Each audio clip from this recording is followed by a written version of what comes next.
Please subscribe the channel and press bell icon for notification. हर वो tax payer जो खुद return file करते हैं, हर वो टैक्स पेयर जो पीएफ और यूलिप में निवेश करते हैं, या वो टैक्स पेयर्स जो 75 साल से ज्यादा की उम्र के हैं, उनके लिए बजट में बहुत सारे बदलाव किए गए हैं। आज हम इस बजट स्पेशल टैक्स गुरु में बताएंगे कि इन बदलावों के बाद आपको किन किन बातों का खास ख्याल रखना है। नमस्कार, मैं हूं लक्ष्मण राय और हमारी इस कोशिश में हमारी मदद करेंगे जाने माने टैक्स एक्सपर्ट जो कि अहमदाबाद से जुड़ रहे हैं, मुकेश पटेल साहब। मुकेश जी, आपका स्वागत है सीएनबीसी आवाज में। मुझे लगता है कि इस बजट के बाद बहुत सारे ऐसे सवाल उठ रहे हैं जो हर कोई जानना चाहता है कि मुकेश पटेल जी की राय इस पर क्या है। तो आपसे मैं इस पूरे शो में बजट से जुड़े ऐलानों पर बातचीत करूंगा। और इससे पहले दर्शकों को बता दूं कि ये शो अगले आधे घंटे तक देखना क्यों है जरूरी। सैलरी के अलावा किसी और तरीके से आय होने पर नहीं भरा रिटर्न तो मौजूदा नियम से दोगुना लगेगा टीडीएस और टीसीएस। यूलिप की मैच्योरिटी और पीएफ के ब्याज पर अब लगेगा टैक्स। बताएंगे कैसे और कितनी बनेगी देनदारी। और एडवांस टैक्स पेमेंट करते वक्त अब नहीं देना होगा डिविडेंड इनकम का अनुमान। जानिए क्या है नए नियम। इन सारे मुद्दों पर बातचीत करेंगे, लेकिन सबसे पहली बात आपको बजट से जुड़े एक अहम ऐलान की। इनमें से एक ऐलान उन लोगों के लिए है जो रिटर्न फाइल नहीं करते हैं, क्योंकि अब ऐसे लोगों को टीडीएस और टीसीएस पर दोगुनी मार पड़ने वाली है। और बता दूं कि नया नियम क्या है। मुकेश पटेल साहब, मैं बगैर देर के आपके पास ही आऊंगा। पहले तो बताइए, नियम क्या है जिसको लेकर लोगों को थोड़ी सी चिंता करनी चाहिए। बिल्कुल, काफ़ी चिंताएं इसमें से खड़ी होती है। जो नियम है वो 206AB और 206CCA करके ये दो नए सेक्शंस में ये प्रावधान किए गए हैं। लक्ष्मण जी, हमारे दर्शकों को ये ध्यान है कि we already have a section 206AA जो कुछ सालों पहले इंट्रोड्यूस की गई थी, और उसमें ये प्रावधान किया गया था कि अगर आप टीडीएस के पर्पसेस या टीसीएस के पर्पसेस के लिए आप अपना पान कार्ड जो है, अपना पान नंबर जो है वो नहीं देते हैं डिडक्टर को, तो आपके केस में at a higher rate TDS या टीसीएस काटा जाएगा। इसका पर्पस ये था कि भाई पान से टीडीएस टीसीएस के जो व्यवहार हैं, ट्रांजैक्शंस, उसको ट्रैक किया जा सके और वो आपके आईटीआर अगर आप फाइल करते हैं तो उसमें उसका मैपिंग होता है तो उसको ट्रैक किया जा सके। अब इस बार जो इन्होंने ये दो नए प्रोविजंस दाखिल किए हैं वो इस बेस पर हैं कि भाई अगर आप रिटर्न फाइल नहीं करते हैं तो उस केस में सैलरी को छोड़ के, क्योंकि सैलरी में डबल रेट ऑफ डिडक्शन नहीं हो सकता है प्रैक्टिकल, और सैलरी में तो आपका जो डिडक्टर है वो पूरा टैक्स काट लेता है, इसलिए सरकार को उसकी चिंता नहीं है। पर बाकी जो केसेस हैं जैसे इंटरेस्ट है, डिविडेंड है, कॉन्ट्रैक्ट, प्रोफेशनल फीस वगैरह वगैरह, इंक्लूडिंग ये प्रॉपर्टी के ट्रांजैक्शंस हैं, वो सब केस में रेंट वगैरह, उसमें उन्होंने ये कहा कि अगर जो डिडक्टी है वो ये दर्शाता नहीं है कि उसने 2 साल से आईटीआर अपने फाइल किए हुए हैं, और ख़ास तौर से अगर उस Please subscribe the channel and press bell icon for notification. के केस में 50,000 रुपये से ज़्यादा टीडीएस या टीसीएस हुआ हो अगले 2 सालों में, और उसने ये व्यवहार के संदर्भ में आईटीआर फाइल नहीं किया हो, तो ऐसे केस में जो प्रिस्क्राइब्ड रेट ऑफ टैक्स है उससे डबल रेट ऑफ टैक्स या 5%, विच एवर इज हायर। मैं दृष्टांत दूं तो समझिए कि इंटरेस्ट या डिविडेंड है, जो मैं समझ गया, तो इसमें आप कह रहे हैं कि जगह टैक्स के 20% हो जाएगा। दोगुना आपको देना पड़ेगा। मुझे एक सवाल, आगे बढ़ूं मुकेश जी, मैं एक सवाल पूछूंगा, दिलचस्प सवाल होगा कि आखिर बैंक को कैसे पता चलेगा कि हमने आईटीआर फाइल नहीं किया है? बैंक के पास क्या पूरी जानकारी चली जाएगी? बिल्कुल नहीं, इसीलिए तो लक्ष्मण जी मैं मानता हूं कि सीएनबीसी आवाज के माध्यम से हमें ये आवाज उठानी है कि दिस प्रोविजन, इसका उद्देश्य भले कितना ही अच्छा हो, लेकिन इसमें से जो समस्याएं खड़ी हो सकती है वो बड़ी गंभीर है। कौन चाहेगा कि आप समझिए मेरे केस में कितनी सारी बैंकों से मुझे इंटरेस्ट मिल रहा है, डिविडेंड तो मुझे ढेर सारी कंपनियों से मिल रहा है, कई जगह से मुझे, तो मेरा वो तो कहेंगे भाई आप आईटीआर फाइल कर रहे हो इसका प्रमाण दो, तो मेरे 2 साल के ITR-V एक्नॉलेजमेंट जिसमें मेरी इनकम और मेरा सब उसका चितार होता है, so my ITR will become like a public property document. क्या ये सही है? You know, I think it is a matter of my own privacy. Mukesh ji, एक और सवाल है कि अभी एक और सेक्शन जोड़ा गया है जो नया फाइनेंस बिल है उसमें, कि अब आप सामान जो खरीद रहे हैं उस पर भी TDS जी। कटेगा। ये क्या है मामला? बिल्कुल, ये भी मैं मानता हूं कि ये प्रोविजन अब लास्ट ईयर ही, लक्ष्मण जी आपको ध्यान है, ये बजट के हमारे बाद हमने इसका काफी डिस्कशन किया और 1 अक्टूबर से ये प्रोविजन आ गया TCS का कि जो सेलर है वो अगर 10 करोड़ से ज्यादा उसका टर्नओवर है और वो 50 लाख से ज्यादा कोई व्यवहार पूरे साल में करता है किसी के साथ, तो वो जब वो सेल ऑफ गुड्स करता है तो वो 0.1% के रेट से TCS काटेंगे। इस साल हालांकि कोविड के कारण उसका रेट 0.075 किया गया है, बट अदरवाइज इट इज 0.1%। अब उस टाइम सरकार ने ये बताया, CBDT ने ये बताया कि we want to keep track, हालांकि कॉम्प्लायंस काफी चैलेंजिंग था। अब वो प्रोविजन तो आ ही गया, उसके बाद अब सिक्के की Please subscribe the channel and press bell icon for notification. दूसरी बाजू इस बार ये प्रोविजन किया गया है कि उसी लाइंस पर जो परचेजर है वो TDS करेगा। और होगा क्या लक्ष्मण जी, समझिए, आप और मैं, आप सेलर हैं, मैं परचेजर हूं, और दोनों के केस में 10 करोड़ से ज्यादा है और 50 लाख से ज्यादा की फुलफिल होती है कंडीशंस। तो एक ही सौदे के संदर्भ में जो आप मुझे सेल करेंगे उसमें से आप TCS काटेंगे और मैं आपसे जो परचेज करूंगा उसमें से मैं TDS काटूंगा। ये जो मुद्दे हैं इस पे लगता है कि सरकार की तरफ से कोई सफाई आनी चाहिए। जिन जिन सवालों को आपने मुद्दों को हाईलाइट किया है, हालांकि काफी लंबा है, इस पे बातचीत करेंगे तो पूरा शो निकल जाएगा, इसलिए शुरू करते हैं सवाल जवाब का सिलसिला। सबसे पहले कॉलर हमारे साथ पुणे से GD उपाध्याय साहब जुड़ गए हैं। उपाध्याय साहब बताइए, क्या हालचाल है, कैसा लगा बजट आपको? हाँ, नमस्ते सर। नमस्ते। हाँ, मैं गजेंद्र देव उपाध्याय, मैं पुणे से बोल रहा हूँ जी। हाँ सर, बजट में 75 वर्ष से ज्यादा उम्र वाले सीनियर सिटीजन्स को, जिन्हें सिर्फ पेंशन और बैंकों से ब्याज के अलावा अन्य इनकम नहीं है, ITR भरने से छूट दी गई है। ठीक है। मैं पोस्ट ऑफिस से पेंशन लेता हूँ और मेरे 4 बैंकों में सेविंग बैंक अकाउंट है।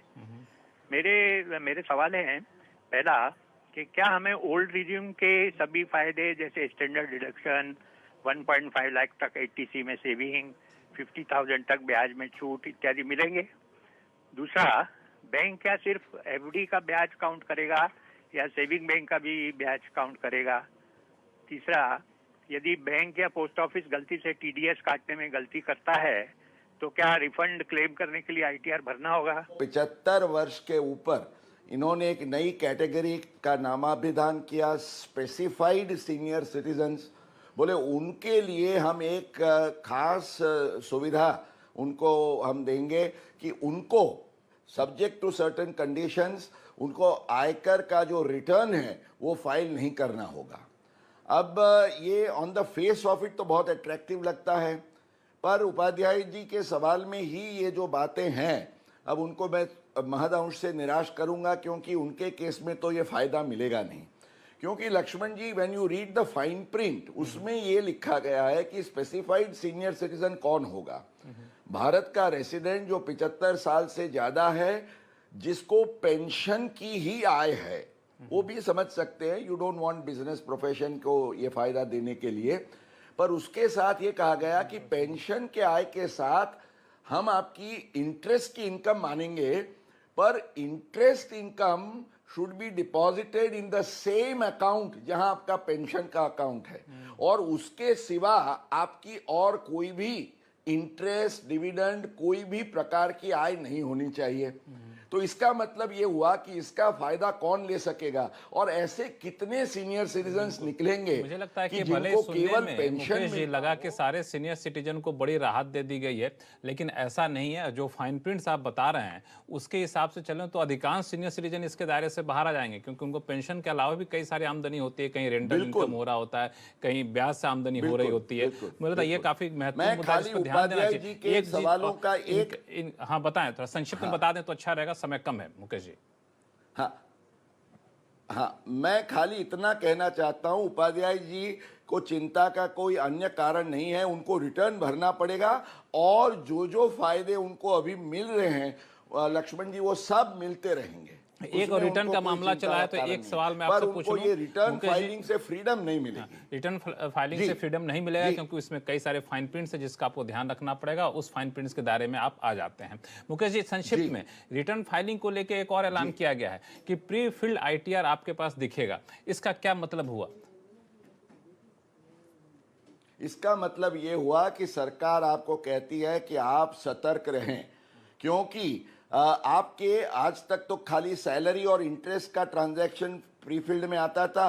नेक्स्ट ईयर से आपके पूरे कैपिटल गेन और डिविडेंड्स, माना कैपिटल मार्केट के आपके ढेर सारे ट्रांजैक्शंस भी, इसका मतलब यह है कि सरकार को पता है कि आपने क्या कैपिटल गेन किया है, क्या डिविडेंड इनकम है, तो आपको सतर्क रहना है कि आप उसको चूके नहीं।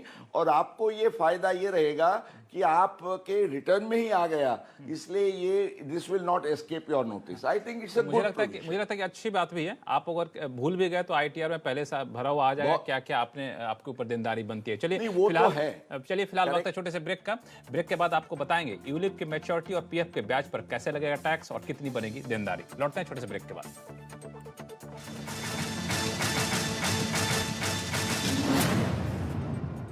ब्रेक के बाद एक बार फिर से आपका स्वागत है। बजट में एडवांस टैक्स भरने वालों के लिए भी एक राहत की खबर आई है, जिसके तहत डिविडेंड से होने वाली इनकम पर अब एडवांस टैक्स नहीं देना होगा। मुकेश जी, ये कैसे है, क्या मामला थोड़ा समझाइए, कैसे इनको राहत मिल रही है और क्या माना जाए सेक्शन जो 234C है उसके तहत जो 1% ब्याज चुकाना होता था, क्या उससे भी राहत मिल रही इनको? बिल्कुल, ये पूरे प्रावधान का उद्देश्य जो है लक्ष्मण जी, 234C में डिफरमेंट ऑफ एडवांस टैक्स का 1% पर मंथ के हिसाब से ब्याज लगता है। अब उसके कुछ एक्सेप्शंस किए गए हैं, जैसे कि कैपिटल गेन्स। कैपिटल गेन्स आप वर्ष के प्रारंभ में या अपने अलग अलग इंस्टॉल्स में पहले से अनुमान नहीं कर सकते हैं। इसलिए प्रावधान ये है अभी कि जब आपकी ये इनकम हो, उसके बाद के जो इंस्टॉलमेंट्स हैं उसमें आप उस पर एडवांस टैक्स भरे तो आपको कोई हम ये पीनल इंटरेस्ट चार्ज नहीं करेंगे। अब डिविडेंड में भी क्या होता है, अब जब साल की शुरुआत होती है, मुझे पता नहीं है कौन सी कंपनी मुझे कौन सा डिविडेंड देगी। मान लीजिए मार्च महीने में कोई इंटरिम डिविडेंड की बड़ी रकम आ गई, तो मैं उस पर कैसे भरूं? ये तो वेलकम प्रोविजन ये है कि जब जैसे मुझे इनकम हो उसके बाद ही मैं एडवांस टैक्स भरूं, और उस केस में कोई इंटरेस्ट नहीं लगेगा। तो और इसका और एक मैं स्वागत इसलिए करता हूं कि इस साल से Please subscribe the channel and press bell icon for notification. Dividend has become taxable, और इसी वित्तीय वर्ष के लिए भी ये फायदा मिलेगा। So generally it is prospective. इन्होंने इसी साल से रिट्रोस्पेक्टिव फायदा अनाउंस कर दिया है। बिल्कुल। चलिए, तो एक सवाल हमारे पास आया भी है अहमदाबाद से, जो समीर वोहरा साहब हैं, जो कि फोन लाइन पर जुड़ गए हैं। समीर साहब, बताइए क्या सवाल है आपके? लक्ष्मण जी, मेरा टैक्स गुरु के लिए सवाल है EPF में एम्प्लॉय कॉन्ट्रीब्यूशन को लेके। जी, जैसे करंट बजट में प्रपोज किया गया है कि एम्प्लॉय का 2.5 लाख से ज्यादा कॉन्ट्रीब्यूशन होता है, तो 2.5 लाख के ऊपर जितना भी आपने इन्वेस्ट किया हुआ है उसका interest will be taxed. However last budget में एम्प्लॉयर के लिए जो कैपिंग था विच इज 7.5 लाख रुपीज, तो ये डिस्पेरिटी क्यों है? एम्प्लॉयर के लिए 7.5 लाख एंड एम्प्लॉय के लिए 2.5 लाख, ये क्या दोनों इक्वल नहीं होना चाहिए? मुकेश जी। बिल्कुल, मैं समीर जी की बात का पूरा समर्थन करता हूं। हालांकि मैं ये बात से भी कॉन्शियस हूं कि हमारे ऑनरेबल फाइनेंस सेक्रेटरी ने इसके बारे में अभी कुछ मंतव्य ये दिया कि this has been done in the interest of equity. मैं भी मानता हूं कि इक्विटी का पॉइंट ऑफ व्यू होना चाहिए। इसीलिए तो लास्ट ईयर आप एम्प्लॉयर कंट्रीब्यूशन में ये 7.5 लाख का कैप लाए थे। अब जनरली क्या होता है कि एम्प्लॉयर और एम्प्लॉय का मैचिंग कॉन्ट्रीब्यूशन होता है लक्ष्मण जी। अब लास्ट ईयर ही ये उन्होंने 7.5 लाख का एम्प्लॉय का भी प्रोविजन कर देना चाहिए था, पर वो उनसे छूट गया, तो इस बार किया है। पर इस बार उन्होंने 2.5 लाख किया है। अब ये 2.5 लाख का अगर हम if we go on a reverse working, होगा क्या, किसी की सालाना 21-22 लाख की पीएफएबल सैलरी है, तो उसके केस में उसको जो भी एक्स्ट्रा एडिशनल इंटरेस्ट मिलेगा वो 2.5 लाख के कंट्रीब्यूशन के ऊपर वो टैक्स हो जाएगा। मैं ये मानता हूं कि ये जास्ती है। ज़्यादा से ज़्यादा आपको 7.5 लाख जो समीर जी का प्रस्ताव है उसको the finance minister should reconsider before the finance bill is pass. चलिए, फाइनेंस बिल से पहले कई सारे सुझाव आते हैं जिसके बाद सरकार समय समय पर उससे बदलाव भी करती है फाइनेंस बिल पारित होने से पहले। तो हो सकता है कि इस तरह सुझावों पर सरकार गौर करे, लेकिन अभी तक जो ऐलान हुआ है वही एक सच है। इसमें एक सवाल और उठता है, जो सरकार ने ऐलान किया है इसमें एम्प्लॉय के योगदान पर ही टैक्स लगेगा या फिर जो सरकार और कंपनी योगदान देती है उस पर भी टैक्स लगेगा? जैसे वो तो आ ही गया ना, 7.5 लाख रुपए का जो उन्होंने कट ऑफ रखा है वो तो लास्ट ईयर ला दिया। अब एम्प्लॉय वाला जो था वो कोई कट ऑफ नहीं था, वो इस साल लाया। And this disparity is there, that is why this. इसमें एक अच्छी बात यह है लक्ष्मण जी कि आपके पुराने कॉन्ट्रीब्यूशंस को कोई बर्डन नहीं आएगा, लेकिन इसमें और ये सालाना खाली 2.5 लाख के ऊपर लगेगा। 2.5 लाख से ऊपर का मतलब क्या ये समझूं मैं कि मान लिया 2,52,000 बन रहा है तो 2,50,000 पर नहीं लगेगा, जो 2,000 एक्स्ट्रा हो रहा है उस पर लगेगा। क्यों, मैं सही हूं? जी बिल्कुल, चलिए, बिल्कुल बिल्कुल। Your understanding is perfect Lakshman ji, तो वही मुझे लगता होगा। है कि इस तरह से दर्शकों को ज्यादा सफाई एडिशनल मिलेगी। Amount over 2,50,000। चलिए, अगले कॉलर हमारे साथ दिल्ली से वरुण दुबे साहब जुड़ चुके हैं फोन लाइन पर। वरुण जी, बताइए क्या उलझन है आपकी? जी सर, सर मैंने एक्चुअली अभी ये यूलिप में थोड़ा इन्वेस्ट किया था, पर अभी जो नया बजट आया है उसके अकॉर्डिंगली मेरे को कुछ समझ नहीं आ रहा। मैं थोड़ा कंफ्यूज हो रहा हूँ कि मतलब जो मेजॉरिटी की रकम है मेरे टैक्स पर, उसका जो नया मतलब जो रूल्स आया है उसको समझना चाहता हूँ कुछ बेहतर तरीके से। बिल्कुल, तो कुछ मुकेश जी हमारे साथ बने हुए हैं, वो आपको बहुत ही आसान भाषा में समझा देंगे। मुकेश जी। हाँ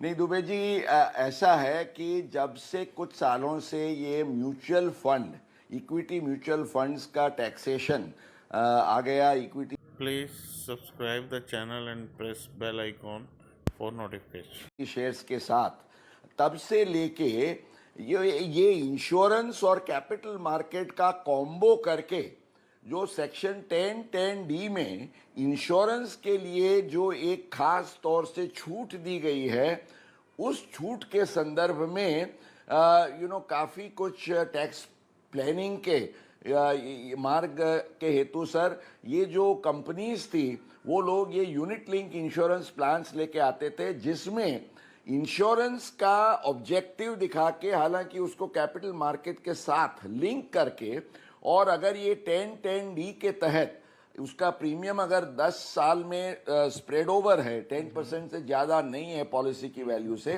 तो उसकी maturity value was completely exempt. तो सरकार को ये लगा कि ये हाई नेटवर्थ इंडिविजुअल्स तो 5-5, 50-50 लाख के भी ऐसी पॉलिसीज का प्रीमियम भर के वो लेते थे। तो इसलिए इन्होंने प्रावधान ये किया कि 1 फरवरी 2021 के बाद ये प्रावधान लागू होगा, और वित्तीय वर्ष में एक या ज़्यादा मिला के 2.5 लाख से ज़्यादा आपने प्रीमियम यूलिप का भरा है, तो उसके संदर्भ में भले वो 10 साल का कंडीशन आप फुलफिल भी करते हो, पर उसका मैच्योरिटी अमाउंट टैक्सेबल नहीं होगा और उसको कैपिटल गेन्स की तहत टैक्स किया जाएगा। मुझे लगता है कि वरुण जी के जो उलझने थी, जो कन्फ्यूजन था, उसको आपने काफ़ी बेहतर तरीके से दूर कर दिया है। लेकिन जिस तरीके से हम लोग चर्चा कर रहे हैं और टैक्स पेयर्स के जो सवाल आ रहे हैं, उससे लगता है कि सरकार ने टैक्स लगाने कई सारे इंतजाम किए हैं, लेकिन सच्चाई यही कई सारे मोर्चे पर आपको राहत भी दी गई है। एक राहत दी गई है जो सस्ते घर खरीदते हैं, अफोर्डेबल हाउसिंग खरीदते हैं, उनको भी राहत दी गई। तो उससे चलते हैं, तो उसको समझा ही दीजिए मुकेश जी, ताकि लोगों को लगे कि कुछ राहत ही मिला है बजट में। बिल्कुल नहीं, सवाल ही नहीं है। अफोर्डेबल हाउसिंग, और मैं जिसके खास तौर से स्वागत करता हूं, that is affordable rental housing. पहली बार ये इसके लिए इन्होंने रियल एस्टेट डेवलपर्स को एनकरेज करने के लिए फ़ायदा दिया है। और लक्ष्मण जी, जिसके बारे में हम अक्सर बातें किया करते हैं कि सेक्शन 24 में आपका जो 2 लाख का इंटरेस्ट है उसके साथ जो नया घर आप लेते हैं 45 लाख की कीमत के अंदर and it is your only house at the time of purchase, तो आपको 1.5 लाख का जो ज्यादा डिडक्शन मिलता है सेक्शन 80EE में, उसको भी ये फायदा दिया गया है। चलिए फिलहाल वक्त है छोटे से ब्रेक का। ब्रेक के बाद बताएंगे कि कौन से रिटर्न भरने के समय सीमा में की गई कटौती और अब कितने पुराने टैक्स चोरी के मामले खुल सकेंगे, बताएंगे छोटे से ब्रेक के बाद।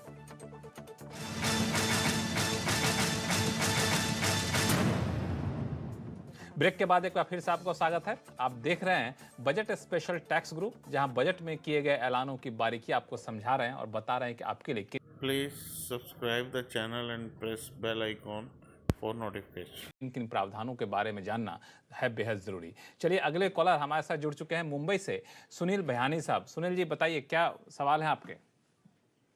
मुकेश जी नमस्कार। मेरी समझ के अनुसार फाइनेंस बिल में समय मर्यादा को लेकर अगत्य का बदलाव लाए हैं, जिनमें filing of income tax return, scrutiny assessment की नोटिस मिलने पर और फेसलेस असेसमेंट के समापन और मूल्यांकन कंप्लीशन एंड रीओपनिंग शामिल है। अब मेरा प्रश्न यह है कि यह सारे प्रावधान क्या है और ये कब से प्रभावी होंगे, इस पे जरा जानकारी दीजिए। बिल्कुल बिल्कुल। तो सबसे पहले ये इसके बाद जो फाइनेंशियल ईयर 21-22 है उसके लिए ये शुरू होंगे और आपको ये ध्यान रखना है कि जो असेसमेंट ईयर 21-22 का आप रिटर्न भरेंगे तो सबसे पहला तो नियम में बदलाव ये है कि आज आप मार्च तक अपना बिलेटेड रिटर्न या रिवाइज रिटर्न कर सकते थे। उन्होंने 3 महीने पहले उसकी डेट क्लोज कर दी है, तो आप 31 दिसंबर उसकी डेट रहेगी, वो आपको ध्यान रखना है अगले साल के रिटर्न के लिए। That's number 1। Number 2, return file करने के बाद जो स्क्रूटिनी की नोटिस आती है वो आम तौर से मार्च के बाद 6 महीने माना 30 सितंबर तक आती है। अब ये भी 3 महीने पहले उसकी लिमिट बंद हो जाएगी, तो आपको 30 जून तक स्क्रूटिनी की नोटिस मिल जाएगी। और सरकार ये कह रही है कि अब हमने फेसलेस असेसमेंट और त्वरित कार्यवाही का सब हमने प्रबंध कर लिया है, तो हमें 6 महीने से ज़्यादा समय की ज़रूरत नहीं है। इसलिए आप जो रिटर्न फाइल करेंगे अब अगले साल के लिए, वो आपका दिसंबर तक माना नोटिस निकलने के 6 महीने में वो असेसमेंट भी कंप्लीट हो जाएगा। तो ये एक जो बदलाव है वो आपको ध्यान में रखना है। और रीओपनिंग के बारे में जो आपने कहा उसका भी आई थिंक सब स्वागत इसलिए करेंगे क्योंकि 6-6 साल के लिए आपके सिर पर वो तलवार लटकती हुई थी कि रीओपनिंग हो सकता है। उस समय में कटौती करके 3 साल का समय लाया गया है। इतना ही कहा है कि अगर 50 लाख रुपए से ज़्यादा का एस्केपमेंट ऑफ इनकम है तो उस केस में वो 10 साल तक जा सकते हैं। पर ओवरऑल अप्रोचेस कि टैक्स पेयर्स की सुविधा बढ़े और डिपार्टमेंट की जो ट्रांसपेरेंसी, एफिशिएंसी और अकाउंटेबिलिटी है लक्ष्मण जी, वो भी उसमें वृद्धि हो। बिल्कुल। तो मुझे लगता है कि काफ़ी बेहतर तरीके से इन प्रावधानों को सरकार ने लागू करने की कोशिश की है और इसका ऐलान किया है। और चूंकि शो में समय काफ़ी कम है, इसलिए मैं दर्शकों से माफ़ी चाहूँगा कि जीएसटी से जुड़े सवाल मैं नहीं ले पाए शो में। लेकिन एक जीएसटी कारोबारियों के लिए अच्छी खबर दे दूँ कि अब जीएसटी कारोबारियों को अकाउंट्स ऑडिट कराने की ज़रूरत नहीं पड़ेगी। संक्षिप्त में मुकेश जी, ये कितनी बड़ी राहत है? ये बहुत बड़ी राहत है क्योंकि अब ईज ऑफ कॉम्प्लायंस इतना हो जाएगा कि सेल्फ सर्टिफिकेशन, सरकार कह रही है हम आप पर विश्वास करते हैं, आप अपना एनुअल रिटर्न फाइल करते हैं उसके साथ सेल्फ सर्टिफिकेशन करिए, हमें कोई चार्टर्ड अकाउंटेंट या कॉस्ट अकाउंटेंट का कोई भी नहीं। अब तक 5 करोड़ का टर्नओवर हो तो उस पर ये फायदा था। अब आपका 100, 200, 500 करोड़ का भी टर्नओवर हो, you will have no GST. बिल्कुल, मुझे लगता है कि मुकेश जी हम दोनों को मिल करके अपील भी करना चाहिए जीएसटी कारोबारियों से कि सरकार ने उन पर भरोसा किया है, आप भी इस भरोसा को बना कर रखिएगा और ईमानदारी से सेल्फ सर्टिफिकेशन दीजिएगा। और फिलहाल हम शो को यहीं विराम देते हैं। मुकेश पटेल जी, आपका बहुत बहुत शुक्रिया सभी सवालों का जवाब देने के लिए। Please subscribe the channel and press bell icon for notification.